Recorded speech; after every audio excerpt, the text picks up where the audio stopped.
Buenos días, nos acompaña hoy Luis Cabrera Álvarez, director de sostenibilidad y ESG en G Advisory, parte de Garrigues, un bufete muy reconocido aquí en España y a nivel mundial. Y Luis diseña estrategias de ESG y de descarbonización para empresas de todo tipo, públicas, privadas, grandes, pequeñas y en diferentes rincones del mundo. Además, ha sido observador en varias cumbres del clima de la ONU, desde la COP25 hasta la COP28. Y sin duda es una de las voces más autorizadas para hablarnos hoy en día tanto de la situación actual como de los próximos desafíos en materia de sostenibilidad y industrias inteligentes, lo que nosotros llamamos las Smart Industries. Estamos encantados de tenerte aquí con nosotros hoy, Luis, y te damos la bienvenida. Muchas Bienvenido, gracias, Luis. Luis. Muchas gracias, José Luis. Pues nada, un poco lo que te hemos estado comentando antes de empezar. Nos interesa conocer a la persona y al profesional, pero cuéntanos un poco hasta el nivel que tú te sientes cómodo. Tu perfil combina una visión estratégica con experiencia técnica en sostenibilidad y ESG a nivel global. Cuéntanos en qué momento o proyecto consideras como un punto de inflexión en tu carrera profesional dentro de este ámbito.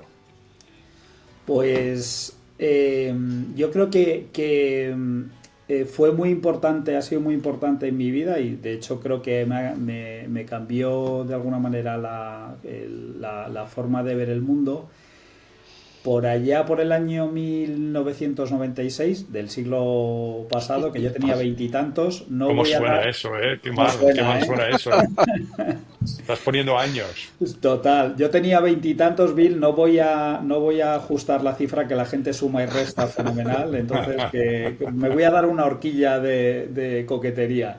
Muy bien. Y, pero el caso es que presenté un proyecto al ACNUR, que era es la oficina para los refugiados de la Agencia para los Refugiados de Naciones Unidas, para hacer unas estufas muy, muy sencillas que las planteaba como ahorradoras de leña. Bueno, pues por una cuestión, en aquella época colaboraba con CEAR, que es la Comisión Española de Ayuda al Refugiado, y había una relación muy estrecha con el ACNUR. Bueno, por hacerlo corto, presenté un proyecto, les gustó y tuve la ocasión de ir de pasar unos meses en Chiapas, que bueno, para quien no conozca es el sur de México, y tenía, como os comento, el ACNUR un proyecto allí precisamente para atender refugiados guatemaltecos justo en la frontera.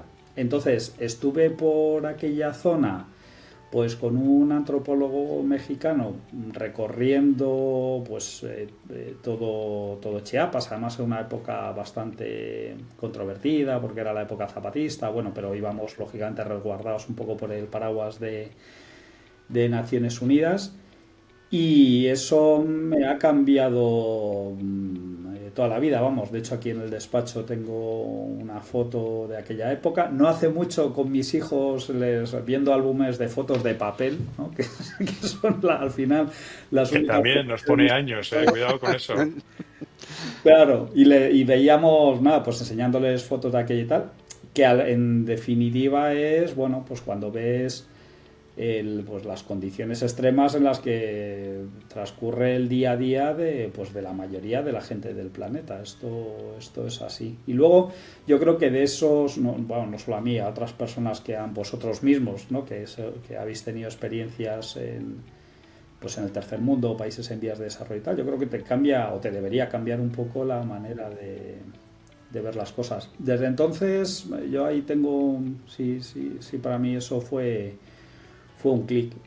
Luego llega la vida profesional y vas encajando eso dentro de la rutina y la normalidad de trabajar en oficinas estupendas, con equipos con todos los medios, todos los recursos. Siempre lo digo aquí a mi equipo, que vivimos a 22 grados, ¿no? Y se nos mueve medio grado arriba o abajo, José Luis, Y nos quejamos. y nos quejamos. Y cuando en vez de medio grado es 1,5 grados, ya estamos, te levantas a buscar a ver quién, en fin, no sé. Yo creo que esas experiencias, pues te ayudan a Sí, sí, marcan. relativizar. Sí, para mí eso. Luego han venido un millón de cosas más, pero ahí yo sí, para mí ha sido un antes y un después y lo sigo refiriendo hoy día, o sea, como ahora hablamos. Fantástico.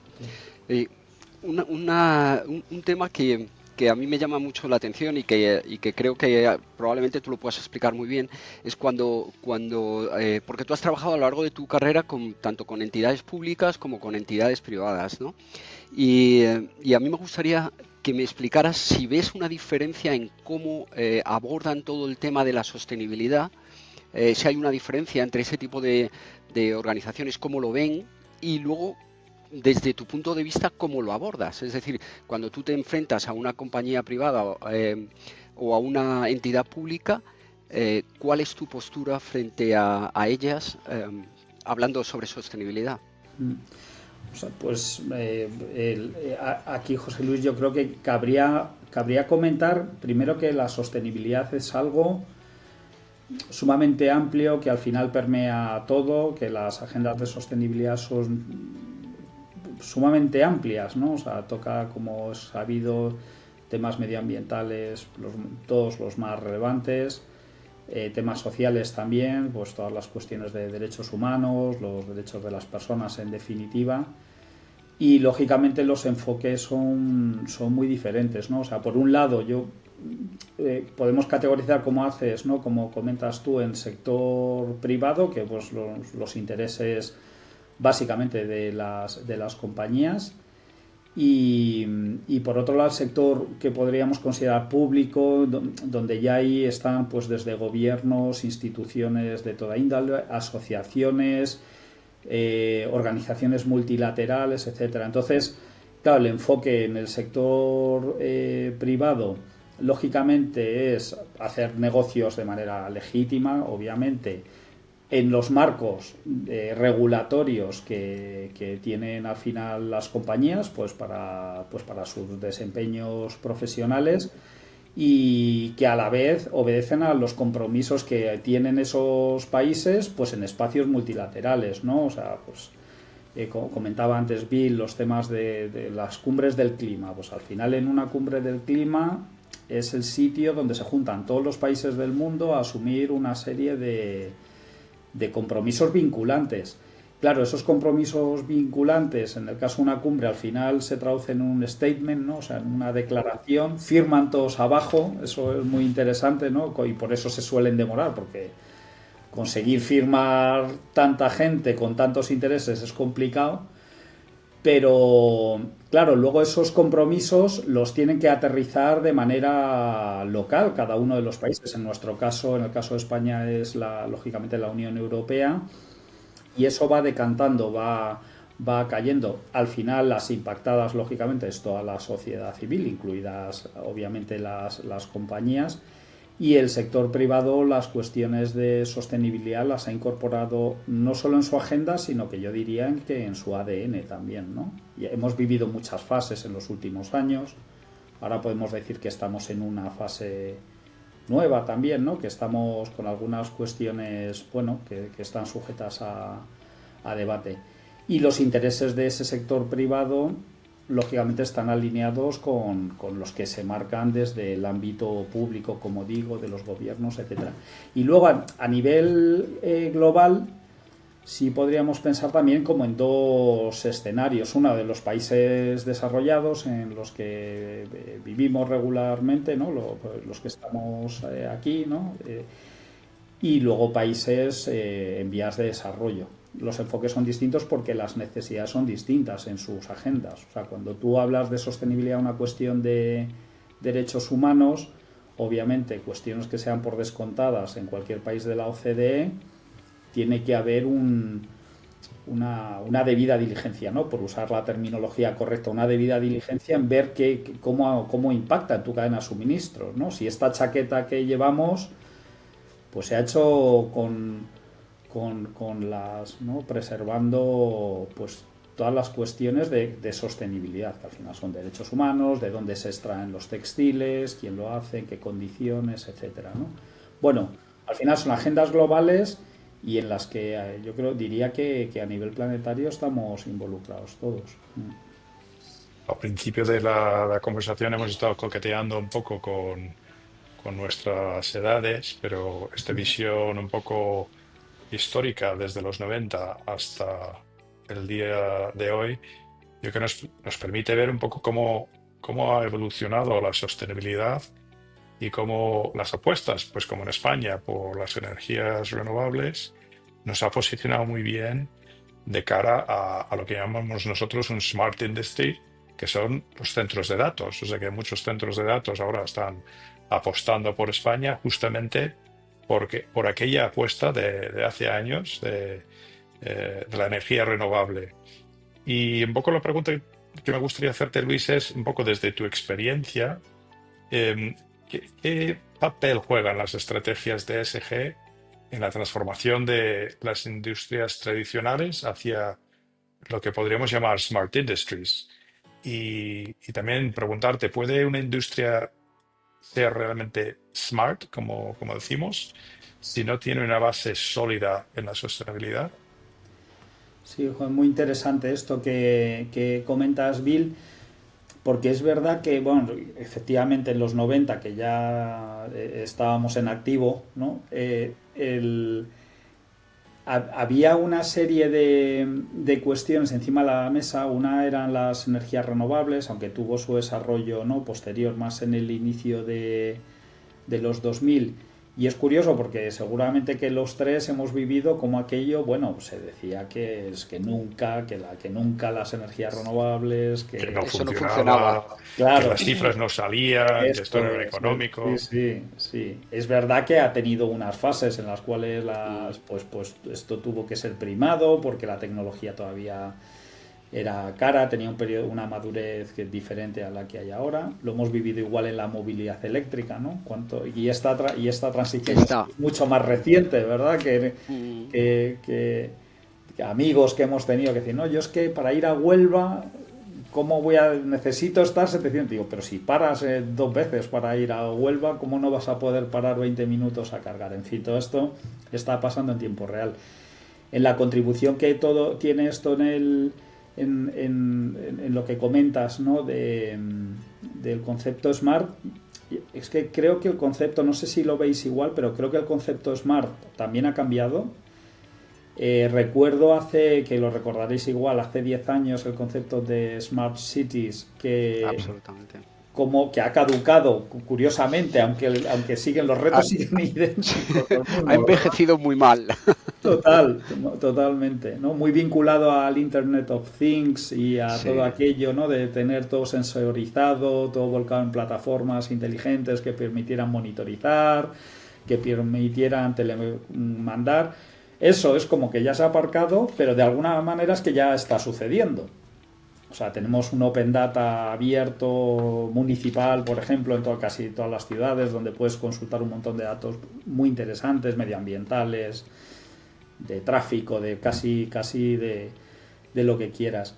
Entonces yo creo que ese concepto ya ha evolucionado mucho, y la parte más tecnológica, que era la que antes vinculábamos más al concepto Smart, o por lo menos así lo recuerdo yo, esa ya la tenemos descontada. Todos tenemos unos móviles que nos dejan hacer un montón de cosas, está todo sensorizado, puedo interactuar con mi entorno en un montón de sitios.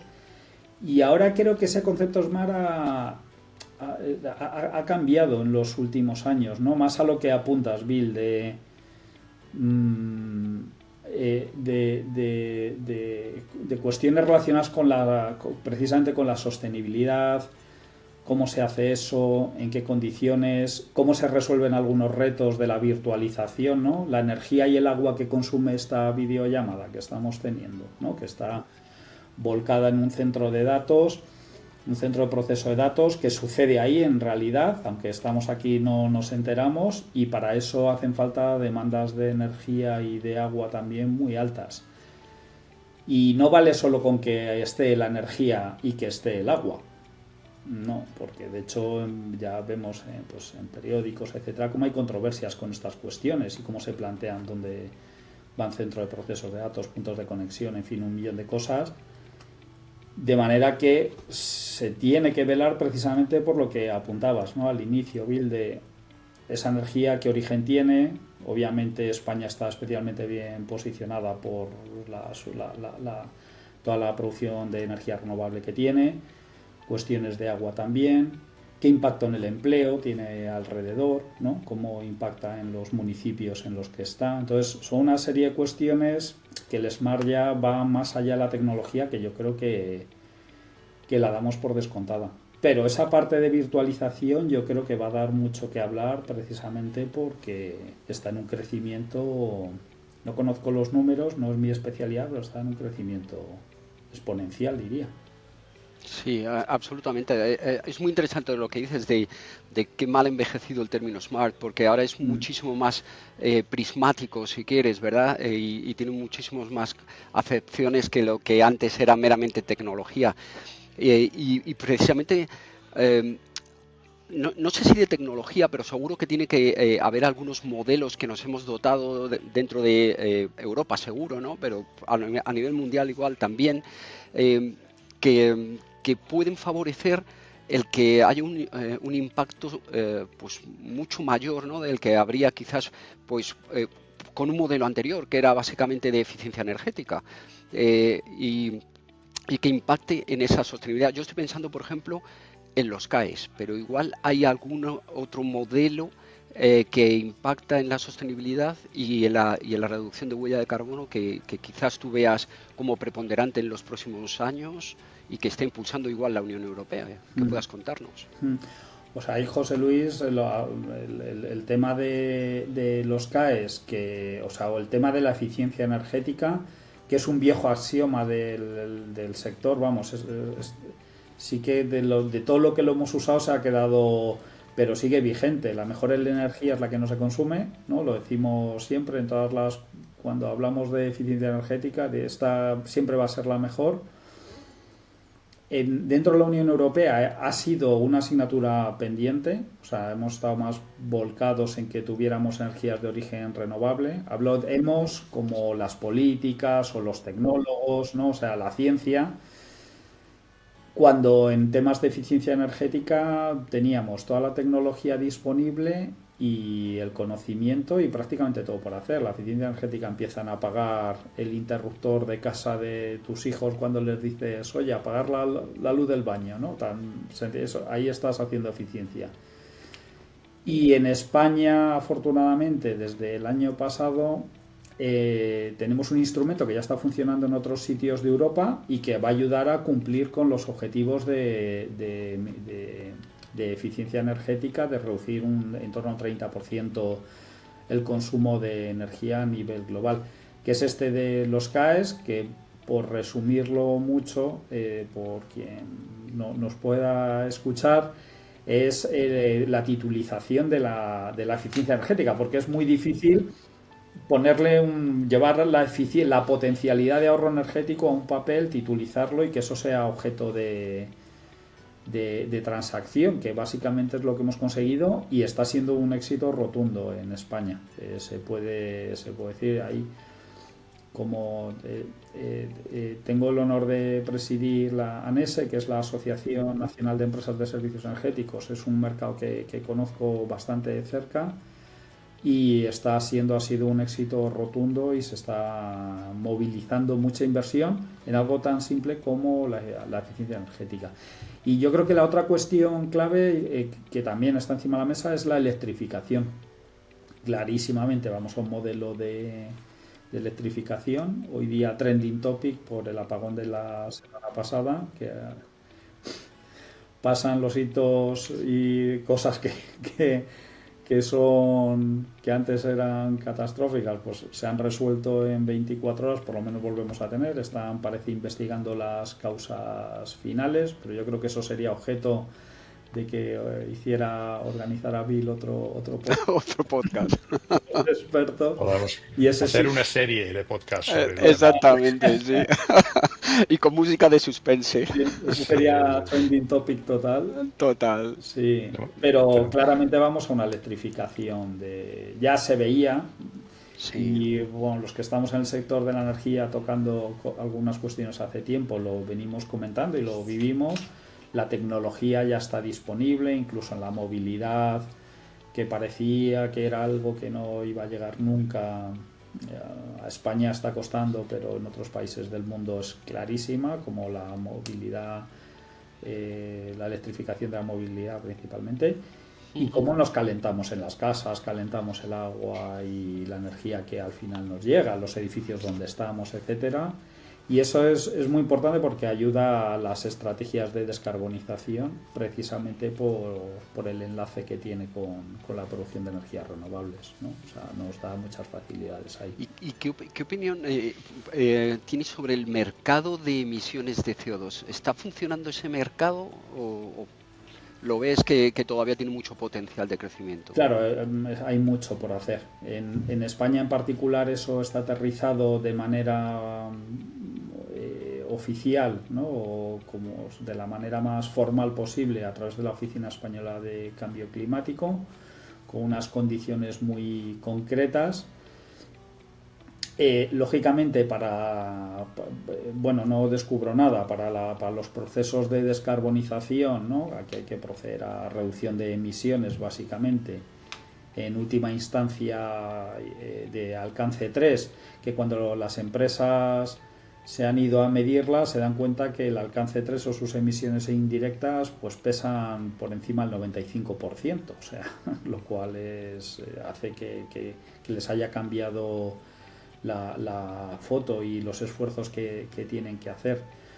Entonces, en las estrategias de descarbonización las empresas tienen que tratar de reducir eso, pero hay una fracción y no pequeña de emisiones que de alguna manera hacer casi cualquier tipo de actividad implica generar emisiones. Esas emisiones, como he sabido, deben ser compensadas. Básicamente la compensación pues es a través de, bueno, hay otras tecnologías como captura de carbono y tal que están en distintas fases de desarrollo, pero vamos, algo tan antiguo como los bosques y los árboles, ¿no? Que son los principales sumideros de CO2 que tenemos de manera fácilmente disponible. Hacer el enlace entre eso de manera formal y los mercados de emisión, pues de emisiones, bueno, pues hay muchas iniciativas que están funcionando y que las compañías se buscan la vida, por decirlo de alguna manera, para poder justificar eso, plantación de bosques al lado de su casa o en otras zonas del mundo, ¿no? Al final las emisiones de CO2 es una cuestión global. Y luego están, cabría mencionar los mercados de digamos, la protección de los mercados, en este caso europeos, en cuanto a adquisición de materias primas, productos, etcétera, fuera, que puesto que tenemos una estrategia de neutralidad en emisiones para el 2050, pues se pagan bueno, en relación a las emisiones de CO2 de aquellos productos, materiales, etcétera, que se fabrican, ¿no? O se producen fuera de la Unión a la hora de importarlos, precisamente para tratar de impactar en la cadena de valor, ¿no? O sea, bueno, mercado complejo en el que está, yo diría que prácticamente todo por hacer, porque ahora hay muchísimo interés en abatir esas emisiones, sobre todo de alcance 3. Pues estaba hablando de trending topics, sin duda el apagón reciente es uno. Ayer conocimos el nuevo Papa León XIV, pero no podemos tener un podcast sin hablar del generador de trending topics más importante del año 2025, que es el presidente Trump, y nos gustaría saber un poco de los cambios que se está generando desde el otro lado del Atlántico. ¿Cómo valoras la propuesta de ley estadounidense que se ha difundido recientemente que busca bloquear el cumplimiento de regulaciones extranjeras de sostenibilidad, que se conoce como la CSDD, Directiva sobre la debida diligencia en sostenibilidad corporativa. ¿Cómo lo valoras, Luis? O sea, más allá tengo los suficientes años como para no pisar esas líneas rojas, Bill, más de un tema que está pasando, ¿no? En cuanto a precisamente la presidencia de Trump en Estados Unidos. Yo creo que sí ceñirnos a lo que es el impacto que eso está teniendo en la Unión Europea sí sería acertado, porque la propia Unión Europea pues tenemos, ¿no?, nuestras controversias internas en cuanto a si somos una voz, somos 27, en fin, si en las políticas estamos alineados. Y el mensaje que nos llega desde la Unión es precisamente ese, que es el de unión, y es bastante claro, con alguna voz discordante, faltaría más, ¿no?, porque hay muchas, pero llega una voz bastante clara de la Unión de reafirmarse, y quizás esto ha servido para reafirmar aún más el propio ADN de la Unión. No sé si lo veis igual, pero con cuestiones en la agenda irrenunciables, que yo aplaudo desde luego. Una es las cuestiones de descarbonización, que la Unión Europea se mantiene absolutamente firme, y nosotros lo vivimos en los negocios, porque los clientes en estos últimos meses hemos tenido una profusión de solicitud de ayuda en procesos de descarbonización y enfoques de todo tipo ahí. Y otra cuestión es relacionada con los derechos humanos también, ¿no? Igualmente con todas las temas que quedan por hacer y todas las debilidades que pueda tener esa agenda, que es muy compleja a nivel global, pero la Unión Europea está decidida a impactar en todo lo posible en su cadena de suministro, precisamente en velar por las estrategias de descarbonización, teniendo en cuenta que la Unión Europea es responsable solamente del 8% de las emisiones globales, o sea que aquí no somos uno de los principales emisores del mundo, ni mucho menos, pero sí el impactar en terceros países, y también en esos procesos de debida diligencia impactar en los derechos humanos, o sea, lo que comentábamos antes, que es la agenda de sostenibilidad global, de la Agenda 2030 de toda la vida, ¿no?, de prevención de la pobreza, del trabajo esclavo, del trabajo infantil, de cuestiones que tenemos muy descontadas, digamos que en el mundo occidental o de OCDE, y que la Unión Europea está absolutamente decidida a impactar. Su manera de impactar es a través del mercado. O sea, somos 450 millones de consumidores en la Unión, que compramos cosas por todo el mundo, porque aquí se produce menos, ¿no?, recientemente, además, que es algo que también te da para otro podcast, ¿no?, la reindustrialización de Europa. Pero está claro que la foto actual es que todo aquello que se produce fuera de nuestras fronteras, que velemos desde aquí, porque se hace en unas condiciones elementales de esto, de manteniendo nuestra propia agenda, ¿no?, de descarbonización y derechos humanos. Y lo que nos llega de la Unión Europea, de la Comisión Europea, etcétera, es que esa agenda es irrenunciable. Así que en ese sentido yo sí veo una respuesta positiva y firme de la propia Unión, ¿no? Y el resto de temas están pasando todos, y ahí supongo que, como vosotros, los sigo a través del periódico, no mucho más, la verdad.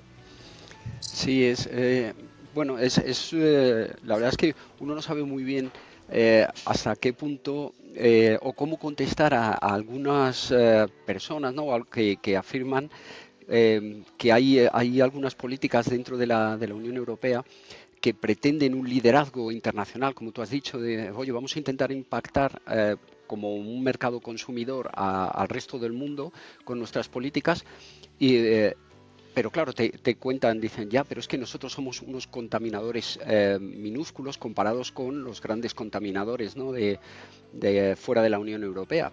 Es más, incluso hay voces que te hablan de, muy bien, el Pacto Verde, por ejemplo, de la Unión Europea.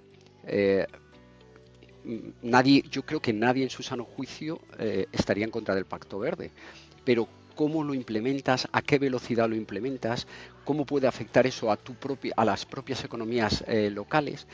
Entonces, no sé, me gustaría un comentario de tu parte acerca de cómo se puede contestar a ese tipo de argumentario que viene, ahora mismo lo hemos visto muy claro con Trump, es decir, ya le dice a sus empresas, oye, no hace falta seguir esto.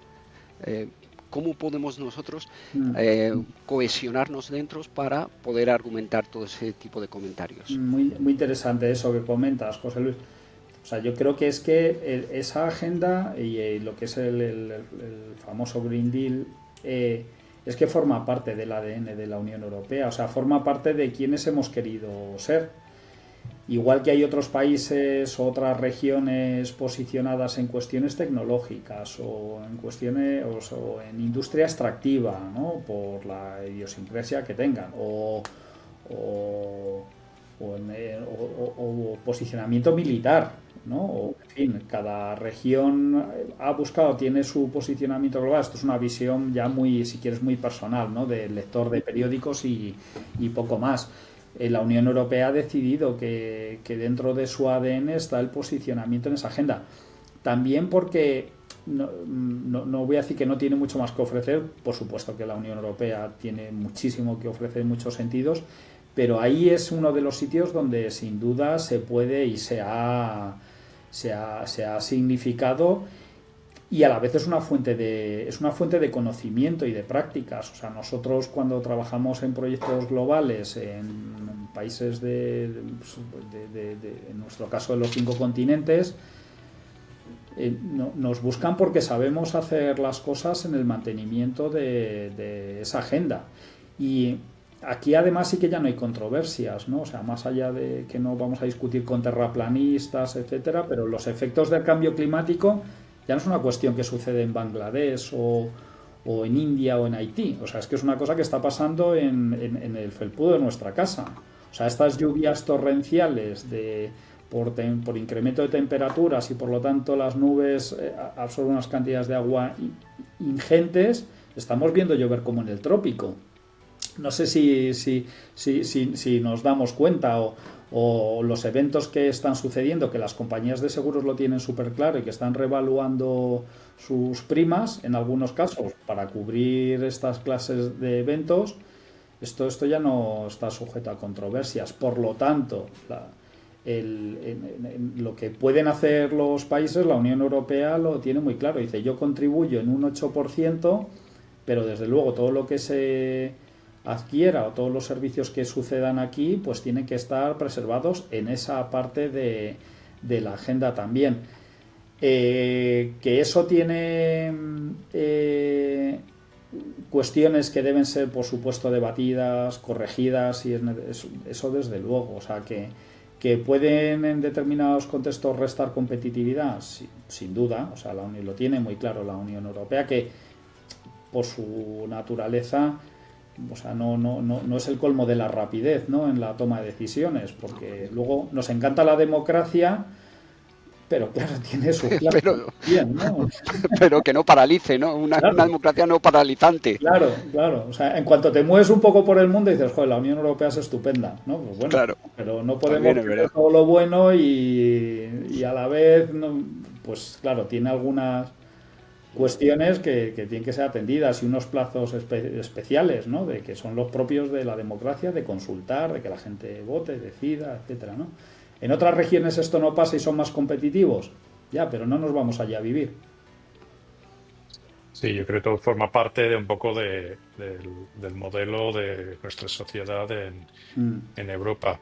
Hemos mencionado, Luis, en varias ocasiones durante esta charla que los temas que estamos tratando podrían ser motivos para una serie de podcasts. Y hoy, pues nada, queríamos tratar esos temas contigo. Ha sido un auténtico lujo desde tu visión como director de sostenibilidad y ESG en G Advisory de Garrigues. Y nada, esperamos seguir charlando contigo en el futuro. Muchísimas gracias.